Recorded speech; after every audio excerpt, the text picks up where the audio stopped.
Hello, and thank you so much for joining us on Politics, Prose, and Pop Culture. I'm ReShonda Tate Billingsley. And I'm Victoria Christopher Murray, and we are back, ReShonda. We are. We're both so busy. You're more so than me. I'm trying to keep up with you. No, we try to get consistent with this, but just know we are here. We will be bringing you politics, prose, and pop culture because we had a lot of politics to talk about, and it's killing Victoria not to be able to talk about it. Well, it was killing me until we decided that tonight we would talk prose because we got something special to talk about, right? We are so excited about tonight. Tonight we're focusing on prose, and we've been talking books to film as we highlighted Victoria's books to film. But Victoria is not the only one out there changing the game, so we're excited. Victoria, tell them who's on tap tonight. Tonight we have our baby sister in writing, ReShonda, Tiffany L. Warren. And so I'm so excited. Hi, Tiffany. Hey, Tiffany. Yes, we're so excited to have Tiffany with us. And Tiffany is with us not just because we adore her, but Tiffany has some big things popping. Oh my goodness. And I'm glad we're going to get a chance to talk about this because she got them popping herself, Yeah. So for Tiffany, for people who don't know who you are, which I have no idea how they would not know. Can you tell, because I have known you for 20 years, like when you were like 3 and I was like 9, And so tell people a little bit about you. So I've been writing forever. I write typically women's fiction, but I have a huge catalog of faith-based fiction. And, I've been writing for, oh my God, with Hachette Kensington books. And I'm so happy about Favorite Son, which has been one of my reader favorites. It was published in 2015.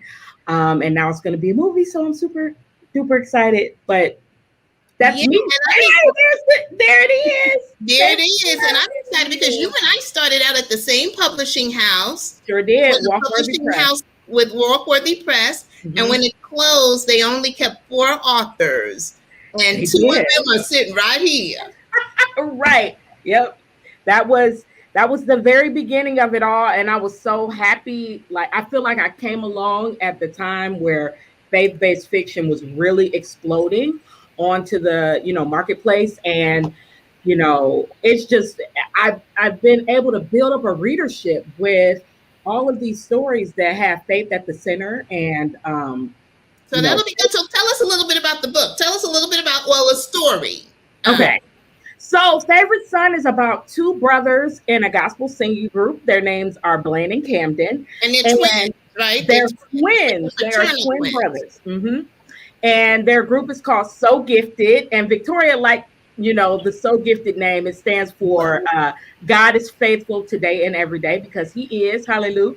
And they're in a singing group, but one of the brothers, it's kind of like a Cain and Abel story, because one of the brothers really, really, really has a heart for God. And the other one is a skirt chaser and a womanizer, kind of like his daddy. Just like his daddy. Wilson. Just like his daddy. Just like his daddy. And so the book is about when Camden gets an opportunity, what is he going to do? Is he going to follow his father's dreams and plans for his life?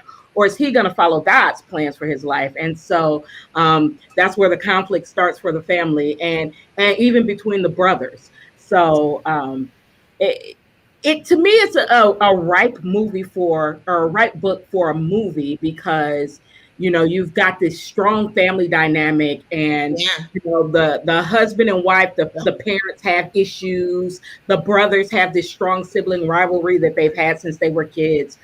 So there's a lot of good, just drama. And then, it's faith-based. So there's Jesus at the center of it all. And then you got music in yours too. ReShonda, do you have anything? Because I got lots of questions. I don't want to hide it. I'm so excited about all of this, Tiffany. And the great thing that a lot of people and a lot of authors don't get the chance to say is you were involved in this process. Tell us a little bit about that. Oh, wow. So, yeah, I actually started pitching all of my books to BET at the end of 2019. I knew that someone I had a relationship with, a friend, gave me a recommendation. And so I started pitching them. I pitched them, pretty much my whole catalog. Yeah, And ReShonda and I took a screen. Oh, you were in the same screenwriting class. And when she came, she said, she told you, Tiffany, show us your best book. And you sent them all. Because they're all good. So why would I just send her one? And so she said that she went through them and she just knew. Yep. So, and they actually narrowed it down to 2 books, and the other one is one of Victoria's favorites of mine, Chocolate Dreams. That's the other one that they really liked. Yes. Yep. That's my book. That's my love letter to my other authors. Oh, I love Chocolate Dreams. I forgot about Chocolate Dreams. Mm-hmm. Yep. So I self-published that way back in I think 2010 or 2011. And so they narrowed it down to those 2. And I was just able to close the deal. I wrote a treatment, the first draft of the script, and it was on. Wow. And see, that's something that I always tell authors they can't do, but you just did what I tell people they can't do. ReShonda, do we have any questions from people? Not yet. And I've asked people, if you have questions for Tiffany, let us know. But Tiffany, you don't come to the stage, and I use that term literally, because you come with a background. So you knew what to do. Tell us about that process. So, I've been converting my books to stage plays for years and years. So it was a little bit different doing the movie process because it's a different format. But I did, take some time to educate myself on what it's like for, what a screenplay looks like. And I still needed a lot of work. And that's the thing I definitely wanted to, get across to the authors who are watching. When you do a book to film project, even if they let you write the first draft of the script, if you're not a seasoned screenwriter, I guarantee it's not going to be great. And they're going to bring somebody in to really punch up that work. And, I was fortunate that they allowed me to even submit a script, because sometimes they don't want that from us. They're they didn't want that from me. Nobody asked me for nothing. Yep. And they didn't really ask me. I kind of just gave it to them. I said, I wrote the script. Here it is. And that's our Tiffany. So, one of the things that I love about this movie, and one of the things I loved about the book, because, I forgot about Chocolate Dreams, and which I adore, when you wrote that book, because it is about an author. But I love the music in this book. Even though I couldn't hear it when I was reading it, I loved the music. And then when I saw the trailer, there's music in there. And then I apologize, people. I'm not very familiar with gospel singers, but there's one of the twins. He has a lot of a fan base out there. Tell me about some of the people in the cast. Yes. So we were blessed to get some heavy hitters in gospel. We got Jonathan McReynolds. That's the one. Everybody loves him. When I say that, people go, "Oh my gosh!" Have you heard him sing? His voice is crazy. His voice is so good. And say something about him though, because I didn't know him, so I went looking and reading everything and listening to his music. Do you know that he was just inducted into the Mensa Society? I did not know that. I'm not surprised. I am not surprised. And because that's the kind of stuff that I find sexy. He's like one of the most brilliant people on the earth. Wow. And he is an amazing songwriter, amazing. That's what everybody says. And he'd never been in a movie before. So this is his first time, and he did a great job. I'm not surprised he is in Mensa, because that's just fun. So I love him. We got Anthony Evans Jr., who is another big heavy hitter in the gospel industry. And funny thing about Anthony Evans, I did not know he was going to be in the movie. I knew about Jonathan McReynolds. I knew about Rotimi. I had all of the main cast. They had told me who it was going to be. And we got onto the table read, and I saw Anthony Evans Jr. I was like, OMG. Now, that's Brooklyn Royce. I had to log off the Zoom because I had to do a little shout in my room, just because I just wasn't expecting that. And then he did a lot of the music in the movie, he did like musical direction. Like I actually went in the studio with them while they recorded the song that's in the trailer called Born to Worship. And the cast, they're singing on the song. It's their own voices. And they're just also talented. A lot of young people in the cast. And they are going to do amazing things in their careers because they are all so awesome. So have you had a chance to see the finished product yet? So I only saw the rough cut. So So one of the things I was impressed with from the trailer was how closely it followed the book. Oh yeah. Yeah, it does. I mean, there are some differences, and I know the readers are going to pick them out easily, but I think part of it was because I wrote the first draft of the script. Okay. You know, and then the other part was that, you know, it just, the story had a good flow to it already. I mean, the drama was there, the, you know, structure was there. Yeah. Now, what they did do, which I love, you know, in the book, my readers know that First Lady Wilson did not have a huge role, you know, but they expanded her role in the movie, and I love it because Lisa Arendo, I'm telling you, we've been calling her light-skinned Angela Bassett over here. She's so good in this movie. Wow. So you have a lot going on in terms of promoting it. Tell us what you have tomorrow. Mm-hmm. So we're going to be on Clubhouse in about 50 minutes. Yep. Tomorrow we're doing everything. So 5:30, we're going on Facebook Live. And we're going to be interviewing the cast and having a little bit of fun in the run up to our 7 p.m. watch time, even though it starts streaming at 3 a.m. Pacific time. So, or actually 3 a.m. Eastern time, midnight Pacific time, it starts streaming. And we're going to all watch it together tomorrow night. Right. But we're going to watch it at 7 p.m. and we're going to tweet.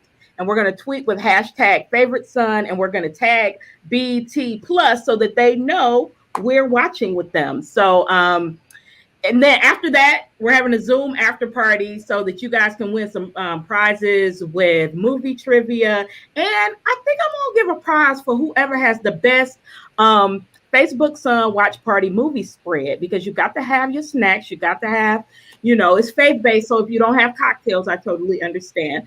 But you can have a good food spread, and I want to see pictures of it. So y'all post them on my page and tag me.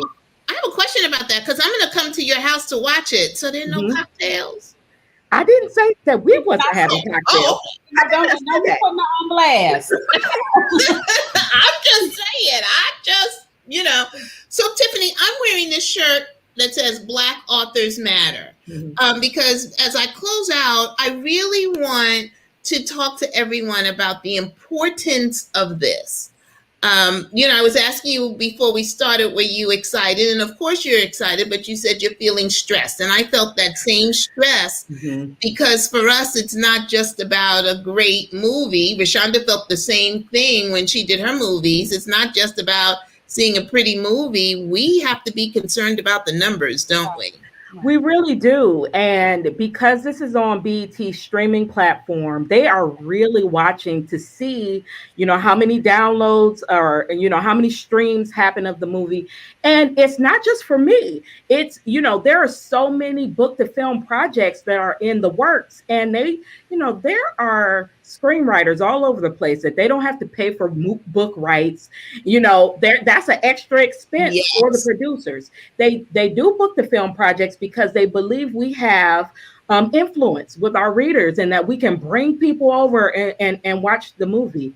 And so, you know, the numbers are super important, not just for me to have continued opportunities, but for every book to film project that's in the works. It's like, you know, we really have to show and prove that our readers are going to come over and watch it. Yeah, and I think that point, I want to really get that point. Hollywood does not need authors. They need screenwriters. You were the first one that said that. They don't need our books, but they're coming to us to say, okay, do they have an influence? And the only way we can show them that is with numbers. And the thing that I think is important, ReShonda, I don't know if people realize this, is that the day of is the most important one. The premiere is the most important. Yeah, because you have people coming up, they'll come up to you 3 weeks from now and say, oh, I'm going to try and watch your movie this weekend. And you're like, okay, I'm grateful, but that does nothing to help this cause. Nothing to help this cause. So I think with streaming, I know the first night, the first day, the first 24 hours is most important. And then I'm going to be watching it all through the week because for the first week, I want to keep it up there in the top 10. We have to do what Black authors matter, and we need Black readers' help. And we need you to use the hashtag. People don't understand why that's important, but that is very important. Why is it important, ReShonda? Because she got on me about the hashtag, Tiffany. Yeah, that's how you're trending. And that's what they're looking at. They're looking at those numbers. They're looking at you trending, whether or not you're making any movement. And if the hashtag The Favorite Son is trending, it's sending a message to the network that not only are people watching, they're talking about it. Yeah. And so I know we made it up to number 3 and they were hoping that we would have gotten to number 1. So let's make Favorite Son number 1 trending tomorrow. If you're on, what people should do is if they're posting something on Facebook, post it on Facebook, hashtag Favorite Son, cut and paste, and then post the same thing on Twitter. So that we can be trending with Favorite Son. So is there any final words, Tiffany? I'm so proud of you. I'm so happy about this because you went out and made it happen. Yeah. I will say that I walked through a door that God opened because God made it happen. It was a divine connection that made it all happen. And I just want to say to everybody, I feel the love and all the posts and all the support that I'm getting. I mean, I appreciate y'all. I appreciate everybody. And just please watch tomorrow and then watch again and again. Because you're going to love it. You're going to want to come back and see it. That's right. But watch tomorrow. Yes. Oh, BET Plus.